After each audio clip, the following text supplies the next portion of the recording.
మా అక్క పారిపోవడానికి మీరు కారణం, అవునా కాదా?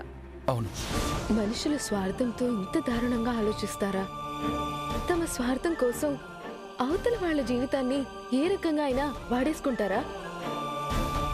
ఇవాళ అక్క జీవితం ఇలా అవ్వడానికి, ఈ ఇల్లు దుఃఖంలో మునిగిపోవడానికి పరోక్షంగా ఆయనే కారణం. అక్క ప్రణయ్ని ఇష్టపడే పెళ్లి చేసుకొని ఉండొచ్చు కాక, కానీ పెళ్లి సమయంలోనే నందు గనక నిజం చెప్పున్నా, లేదా పెళ్లి చూపుల వరకు ఆ పెళ్లిని తీసుకెళ్లకున్నా, ప్రణయ్ అక్క పారిపోకముందే వాళ్ళ ప్రేమ విషయం ఇంట్లో తెలుసుండేది. పెళ్లికి ముందే ప్రణయ్ ఎలాంటి వాడో ఆరా తీసి పెళ్లి చెయ్యాలా వద్దా అని నిర్ణయించుకునే అవకాశం ఉండేది.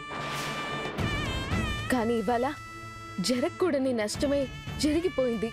అయినా ఇప్పటికి కూడా ఈ విషయాన్ని ప్రణయ్ నాతో చెప్పేంత వరకు ఆయన నా నుంచి దాచి ఏమీ తెలియని అమ్మాయికుడిలా నా ముందు నటిస్తూ వచ్చాడు. ఒక తప్పు చేశామని కింజిత్ అపరాధ భావం కూడా లేకుండా ఇన్నాళ్ళు ఆ మనిషి నాతో నవ్వుతూ ఎలా మాట్లాడగలిగారు? ఏం ఎరగనట్టు ఎలా ఉండగలిగారు? ఇంకా ఆయన గురించి ఆలోచించడం కూడా అనవసరం. ఆయనకి మనుషుల పట్ల ఎలాంటి మమకారం గాని అనురాగం గాని లేదు, ఒక్క స్వార్థం తప్ప. నేను చేసిన తప్పుని తెలుసుకుని తనకి చెప్పేయాలనుకున్న సమయానికి చెప్పలేకపోయాను. మధు ఏమో నేను నిజాన్ని దాచాననుకుని స్వార్థపరుణ్ణని అపార్థం చేసుకుని నా మీద ద్వేషంతోటి ఇల్లు విడిచిపెట్టి వెళ్ళిపోయింది. తప్పు నా వైపు ఉంది కాబట్టి సరిదిద్దుకునే ప్రయత్నం నేనే చేయాలి. ఇక మనిషితోటి ఎలాంటి కమ్యూనికేషన్ పెట్టుకోకూడదు. అన్నీ బ్లాక్ చేస్తాను ఇప్పుడే.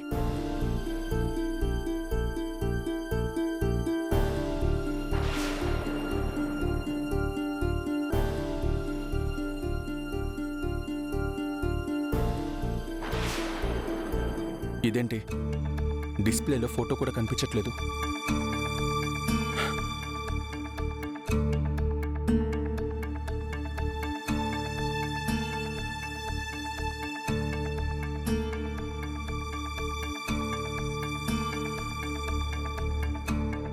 ఓ, మేడం గారు బ్లాక్ చేశారన్నమాట. సరే చేయని. అవతలి వాళ్ళు చెప్పేది కూడా వినిపించుకోకుండా అంత కోపం, అంత ఆవేశం ఉండడం కరెక్ట్ కాదు. చూద్దాం.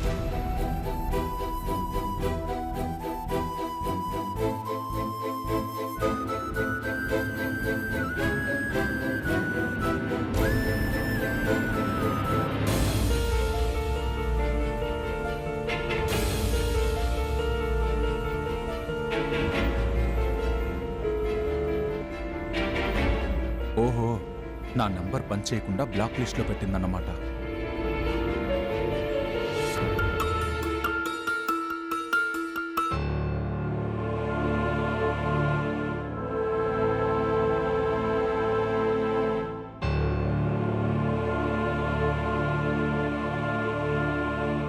మనోడు ఈ టైంకి ఎక్కడికి బయలుదేరాడు?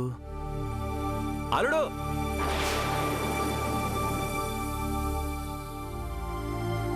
ఏంటి అల్లుడు ఎక్కడికో వెళ్తున్నట్టున్నావు? గర్ల్ ఫ్రెండ్ని కలవడానికి.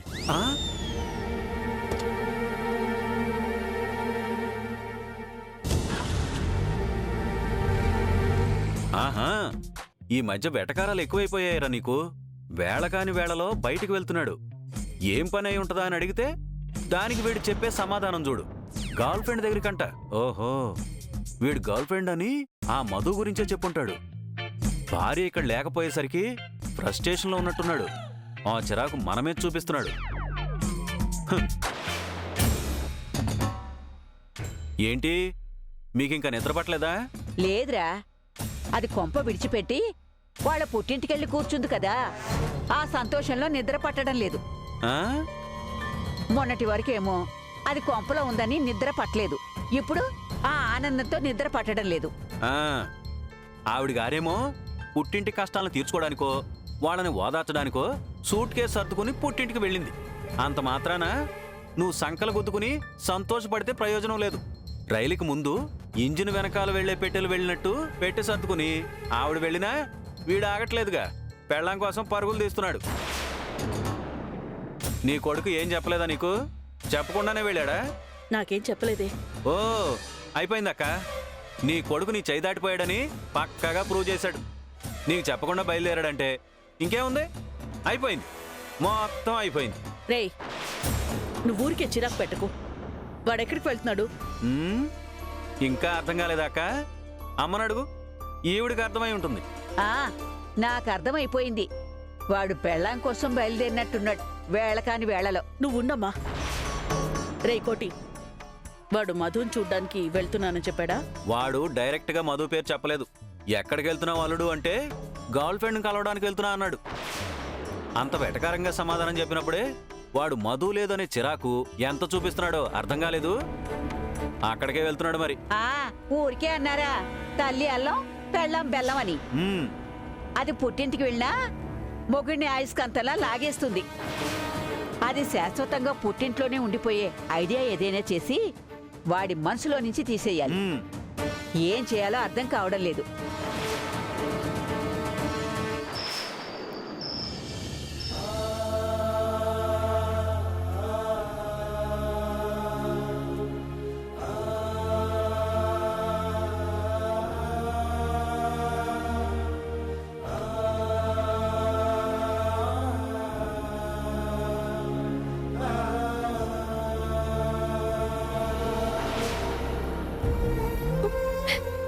నాకెందుకు ఇలా జరిగింది మధు? నేనేం చేయాలి?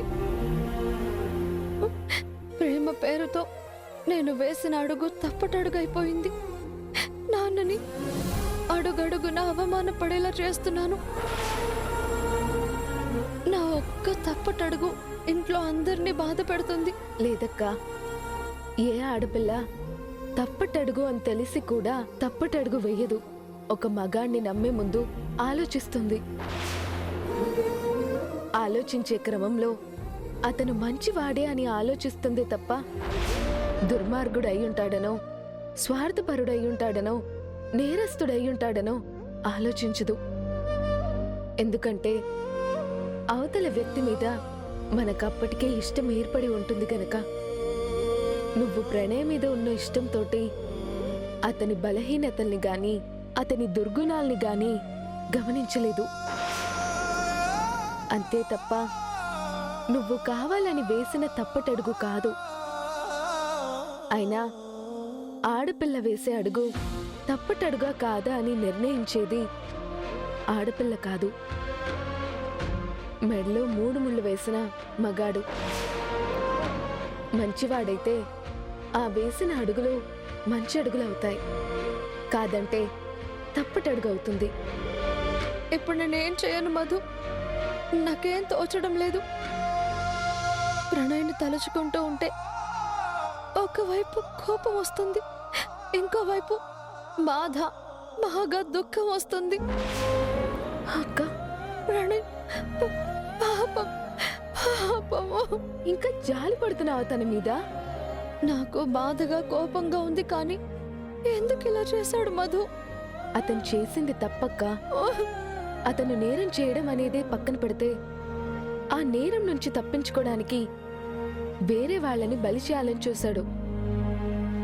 ఆ గుణం మాత్రం చాలా దారుణం. నిజమే, అది చాలా పెద్ద తప్పు. నాన్న చాలా బాధపడుతూ ఉంటారు కదా. నేను బాధపడకూడదని, నేను ధైర్యంగా ఉండాలని నాన్న నాకు ధైర్యం చెప్పారు, కానీ నాన్నలో లోపల ఎంత కొమ్మిలిపోతున్నారో. అసలు నాన్నకి గంట మీద కొనుక్కుండదు.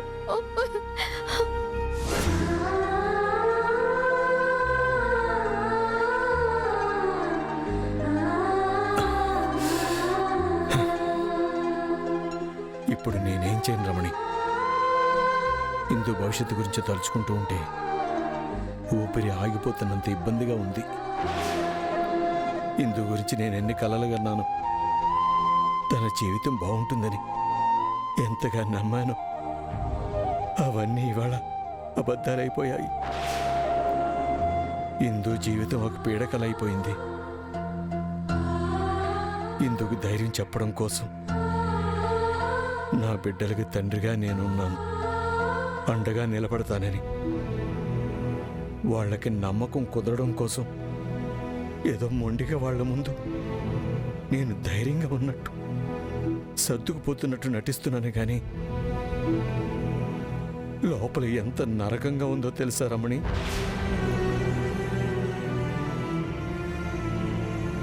నా బిడ్డను తలుచుకొని నాకే నిద్ర పట్టడం లేదు.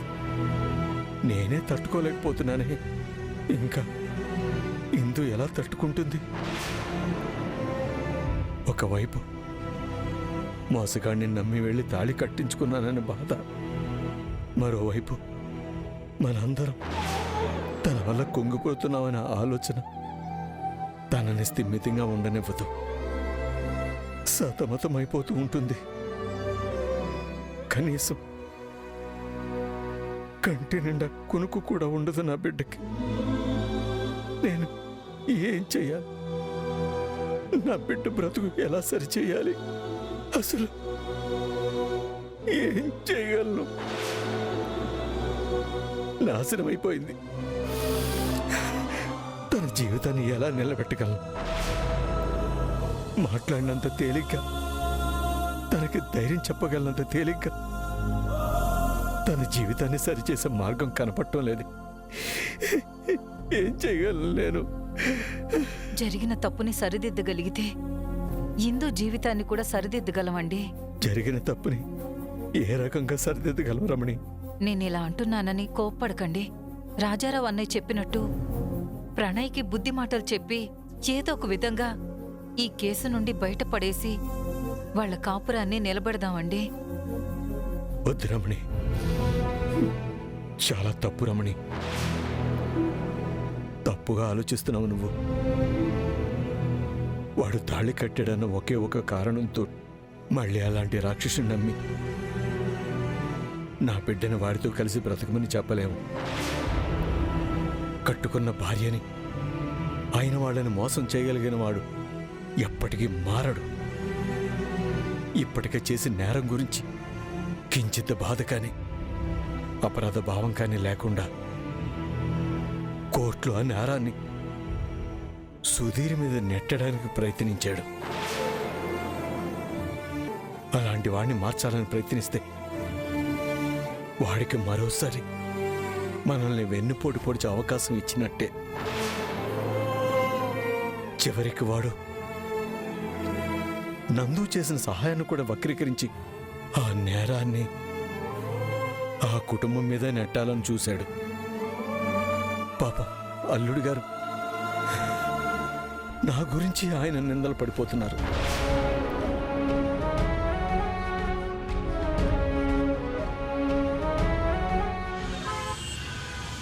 చిందేస్తుంటే అదిరిపోతది, క్వార్టర్ మందేస్తుంటే భలేగా ఉంటది. ఉంటది చిందేస్తుంటే అదిరిపోతది, పోతది. క్వార్టర్ మందేస్తుంటే భలేగా ఉంటది. ఉంటది మనసంతా మత్తుగుంటది. ఉంటది.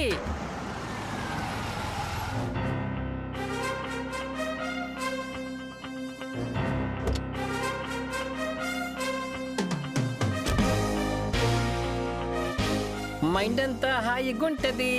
ఉంటది.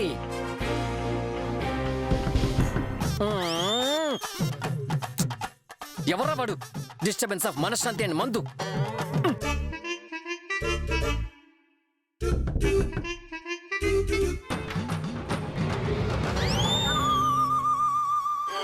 బాసు ఏంటిది? ఏంట్రా? ఈవేళ ఎప్పుడు వచ్చారండి బాసు? ఏ ఈవేళప్పుడు రాకూడదా? రానివ్వవా? అంత మాట అంటారండి బాసు. Please come, welcome. రండి సార్, రండి. ప్లీజ్ కమ్, కూర్చోండి. ఏంటి బాసు, నీ అడుగులు నా ఇంటిని వెతుక్కుంటూ వచ్చాయి? ఏం లేదురా, చిరాగ్గా ఉంటే. ఆహా, చిరాగ్గా ఉంటే కారు వేసుకుని వచ్చారనమాట. బాగుంది. మందిస్తారా? రేయ్, ఏమనుకుంటున్నావురా నన్ను? బాసు, ఎవరైనా మన ఇంటికి వస్తే గౌరవించడం మన సాంప్రదాయం. టీ తాగే టైంకి వచ్చారనుకోండి, రండి టీ తాగండి అని పిలుస్తాం. భోజనం చేసే టైంకి వచ్చారనుకోండి, రండి భోజనం చేద్దామంటాం. టిఫిన్ చేసే టైంకి వచ్చారనుకోండి, రండి టిఫిన్ చేద్దామంటాం. మీరు మందేసే టైంకి వచ్చారు, మరి మందిద్దామనే కదా అనాలి. రేయ్ నిన్ను చావ కొట్టేస్తాను, నోరు మూసుకో.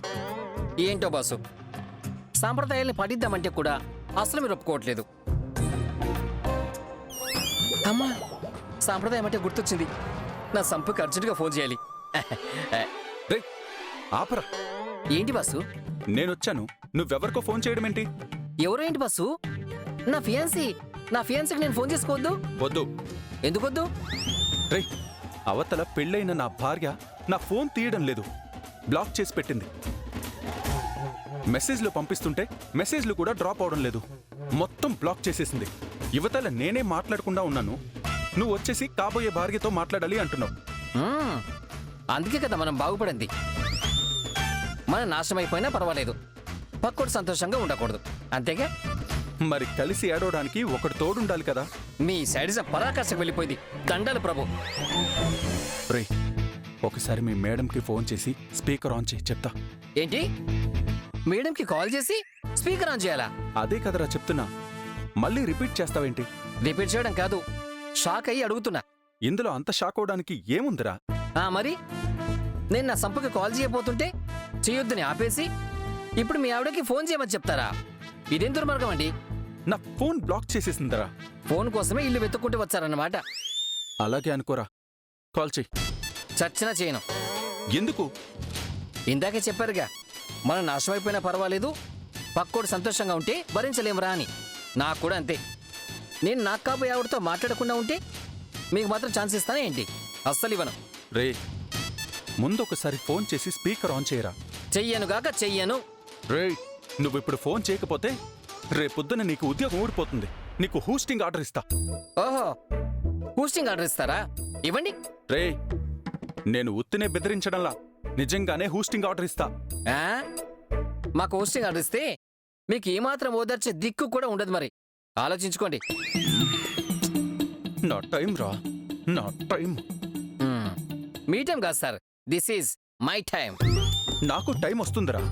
మీరు మ్యారేజ్ టైంలో చేసిన దుర్మార్గాలకి ఇప్పుడు మీ టైం బ్యాడ్ టైంగా మారిపోయింది. ఇంకా పంచలేలాగలొద్దు, పంచలు ఊడిపోతాయి. ఏం ఊడిపోవు, నేను ప్యాంట్ వేసుకున్నా. ఆహా, వెనకాల వీపు చీరేసి రక్తమోడుతున్నా బయటకు మాత్రం భలే గంభీరంగా కనిపిస్తారు. సూపర్ మీరు.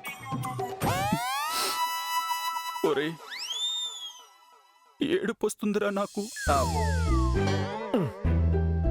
నా భుజం మీద తలవార్చి తనివి తీర ఏడవండి. కమాన్. ఒరే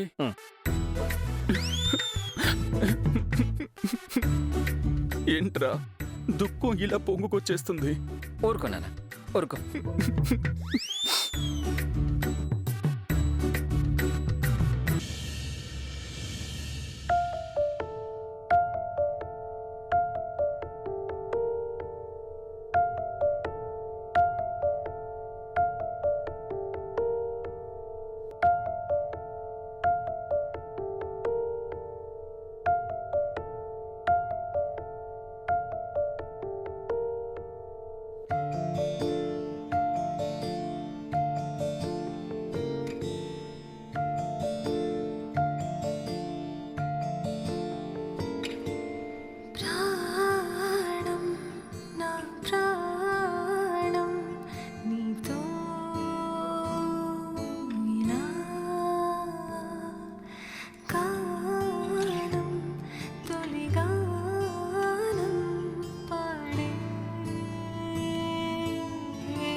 నువ్వు అసలు పెళ్లి పీటల మీదకే రాకుండా వాడితో కలిసి పారిపో.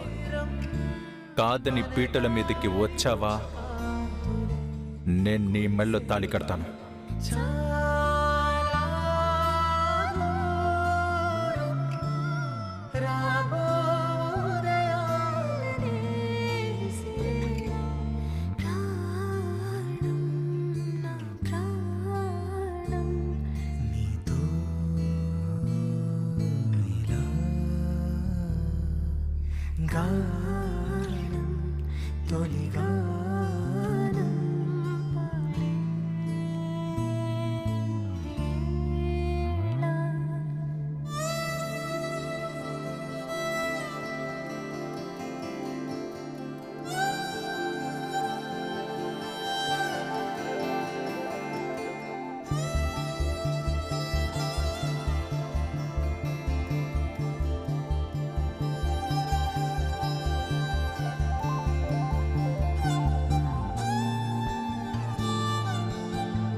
ఇదిగోండి, నాన్నగారు మీకోసమని స్పెషల్గా కొన్నారు. ఇక నుండి మీకు ఎప్పుడు కాఫీ ఇచ్చినా ఈ కప్లోనే ఇవ్వాలంట. మన బాల్యమే ఒక పౌర్ణమి, ఒకే కథే అలా మన దూరమే అమావాస్యలే చిరు కథైలా